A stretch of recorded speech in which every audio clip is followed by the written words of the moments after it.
Transaction. So transaction is paramount in OLTP databases, and it is very important in OLAP databases also. So what does transaction do? What does transaction entail? So it gives you the capability in your database that your data is consistent, meaning that let's say you are using database for financial, healthcare, or insurance industries, or any other industries for that matter. If you are doing some real life transaction, let's say financial transaction, your data would be safe and secure. So let's say you are transferring money from one account to another account, which is a database operation behind the scene. Databases would make sure that if the debit happens from one account, the credit would also happen in the other account. So that is an example of transaction. So it makes sure that your data is consistent in your environment. Transaction is backed or implemented by ACID. You might have heard about ACID compliance, that relational databases are ACID compliance. NoSQL databases are not ACID compliance. Not all NoSQL databases, like DynamoDB is ACID compliant, DocumentDB or MongoDB is ACID compliant. So what is this ACID compliance? So what does this ACID mean? First, A means atomicity. What it tells you that if you are doing something in a transaction, either everything will happen or none of them will happen. It's a all or nothing operation. Meaning, let's say you start your transaction here and you do multiple things in your transaction and then you end it. Now, let's say the operations are insert, then followed by update, select, and delete. Let's say something happens, let's say your system goes down during this select statement, right? So your system fails. It can be your application, it can be your database server, it can be any system. So let's say your system fails during the select statement. Now insert and update are done. So insert has happened, update has happened. So while you are running the select statement, your application has failed, or your database has failed, or your server has gone down, whatever, it can be any scenario. Now what will happen in case of atomicity? Because transaction provides the atomic guarantee, it's a all or nothing architecture. So as you can see, all has not happened because delete is still pending. Either it is all or nothing. So the insert and update will go away. The transaction will roll back and it will come to a state where it was before start of the transaction. So this is what atomicity means. So either everything will happen or none will happen. Now let's say the scenario can happen anywhere. When you are running the insert statement, let's say you are inserting multiple rows and it fails. Let's say after inserting 50 rows, it fails. There are still another 30 rows to be inserted. It does not matter. It will roll back. It will go to the state. The insert will be cancelled. It will go to a state as it was before the start of the transaction. Let's say your insert and update is successful and your transaction has failed here. Either the application has failed or the database has failed. Even though your insert and update are successful and this is the transaction, it's an all or nothing architecture, the insert and update would be undone. The database will take you to a place as it was before the start of the transaction.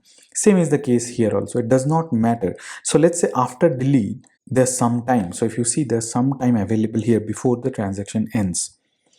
Now, even though your delete is done, even though all of them are done, and your application is doing some processing here, let's say, or your database server is doing some processing. Now, during that processing, it fails. During the processing, the application fails, even though all of them are done. As you have not ended the transaction, everything will be undone. The delete would be undone, the update would be undone, the insert would be undone, and the database would go back to the state as it was before the start of the transaction. And this is the atomicity or the atomic property of a transaction. Then you have consistency. Consistency says that the data must be consistent before and after the transaction. So which is true because it is implemented using atomicity also. Let's say you start a transaction wherein X has a value of 50 and Y has a value of 150. And you do some modifications. Let's say you do some updates wherein you subtract 75 from y, which is 150, and you add 75 to x. At the end, it should be either x equal to 125 and y equal to 75, or x equal to 50 and y equal to 150. So this state and this state are consistent. So the transaction would ensure that your database is in this state or in this state. So if something goes wrong here, it will roll back here. And if it is successful, if the entire transaction is successful, you can be rest assured that the values of x and y are changed in a consistent way. The next thing is isolation. So let's say you have multiple concurrent transactions. What would happen is that those concurrent transactions will not interfere with each other. Let me give you an example. So let's say you have transaction 1, which is updating the orders table where order ID equal to some value. Then you have another transaction which is updating orders table where our order ID equals to 50. And then you have another transaction which has come in, which is updating the same orders table, but order ID is 24.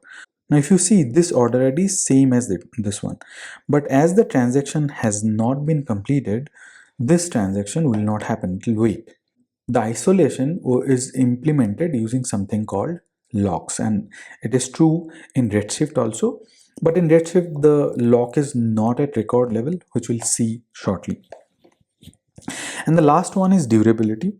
All the changes that are successful are persisted after a transaction completes. So it will not be lost even if the even if a system failure occurs, and it is handled by the storage system. So if you are storing it in Redshift has local storage for DC2 node types, and for RA3 node types we have Redshift managed storage, which is a combination of local SSD storage and S3. If Redshift application goes down, if the Redshift database server goes down, you can be rest assured that the database changes which were made using the transactions would be there. So this is another guarantee that transaction gives using ACID. So whenever someone says that whether the database is ACID compliant or not, it means whether the database is architected in such a way, or the database system is as such that it supports atomicity, consistency, isolation, and durability. If one of these features are not supported in a database, that database is not ACID compliant. So it has to be all of them. It has to support atomicity using transactions, using begin and end, using all or nothing architecture. It has to support consistency, meaning that data must be consistent before and after the transaction. It has to support isolation, wherein concurrent transactions can run, but they'll not interfere with each other. And finally, it has to be durable, which is most of the cases, right? All the databases are durable except for in-memory databases. In this slide, I talked about logs, that isolation is handled by logs. So let's go a little deeper into how logs are handled. What are logs and isolation levels? So in Redshift, we have something called serializable isolation level. What does it mean? It means that the transactions are executed one after the other. Even though there are concurrent transactions, let's say we have transaction 1, 2, and 3, and if transaction 1 is executing right now, transaction 2 and 3 will wait. So when transaction 1 is complete, then transaction 2 would execute, transaction 3 would wait, and when transaction 2 is complete, then transaction 3 would execute. So transactions are executed one after the other. So this is called serializable isolation.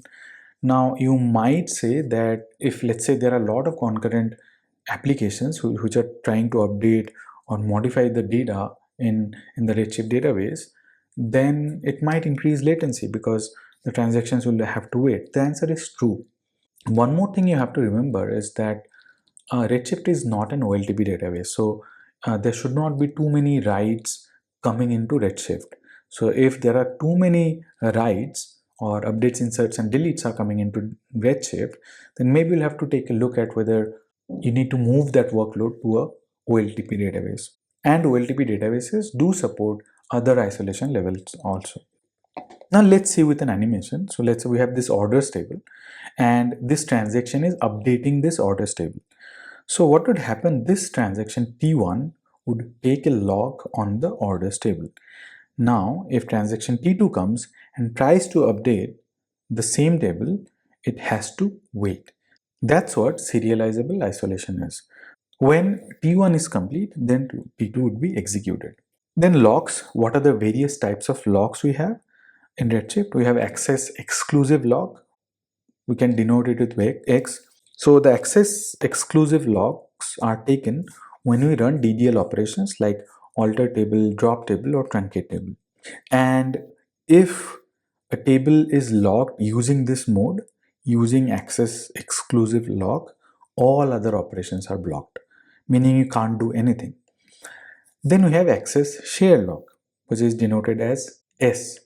Redshift takes access share lock when it runs unload, select, update, or delete operations. Now, this particular lock only blocks access exclusive lock. It does not block any other sessions that are trying to read or write on the table. So remember, access share lock would block access exclusive lock, or S lock would block X lock. Finally, we have share row exclusive lock, which is denoted as R. Now, this is typically taken when we run copy, insert, update, or delete operations. And it blocks access exclusive lock and other share low exclusive lock. So let's look at it with an animation. So again, we have the same orders table. So let's say I'm running some DDL statement on top of it, like alter table, and change the data type of a column. So what it will do, this particular transaction will take an access exclusive lock on this orders table, or X lock on this orders table. So now let's say there are other transactions. One transaction is coming with access share lock, which wants to run some select statement or an update statement.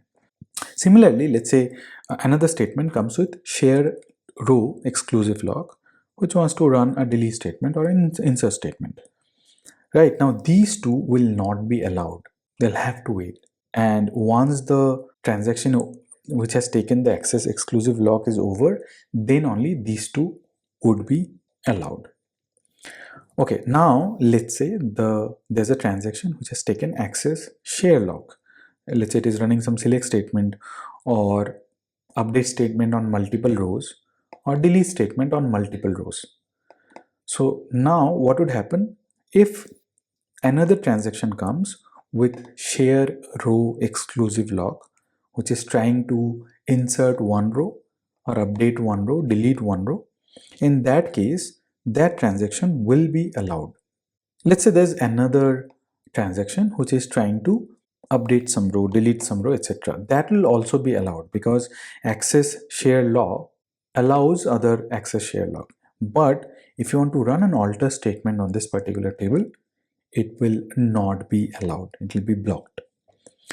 Then finally, let's say there's a transaction which takes share row exclusive lock. So in this case, let's say there are two other transactions. One is running the access exclusive lock and another transaction is running share row exclusive lock.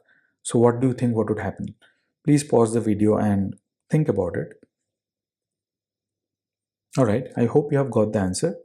Access exclusive lock will not be allowed and share row exclusive lock will not be allowed as well. So if you see in the share row exclusive lock, it blocks access exclusive lock and it also blocks other share row exclusive lock.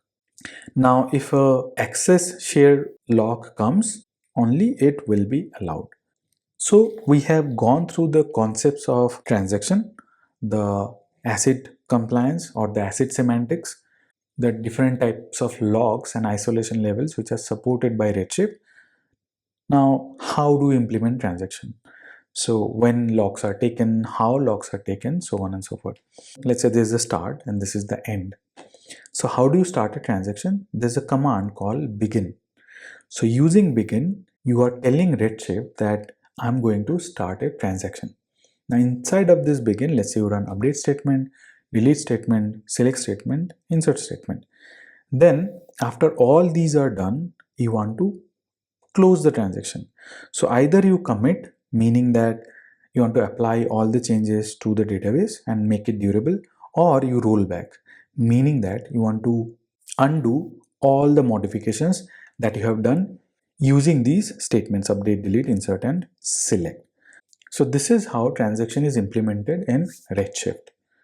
Now we can check the transactions and logs using these system tables, SVV transactions and PG underscore logs.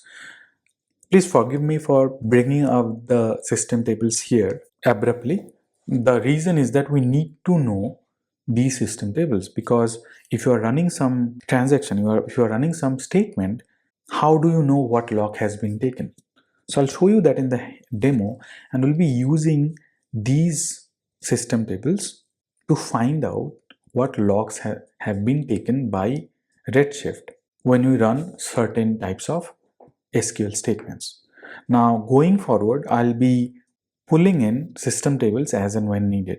So these are the two system tables, SVV underscore transactions and PG underscore logs, which can be used to see transaction and logs at a rudimentary level. We'll try to go a little bit deeper also. As usual, let's have some hands-on on transaction.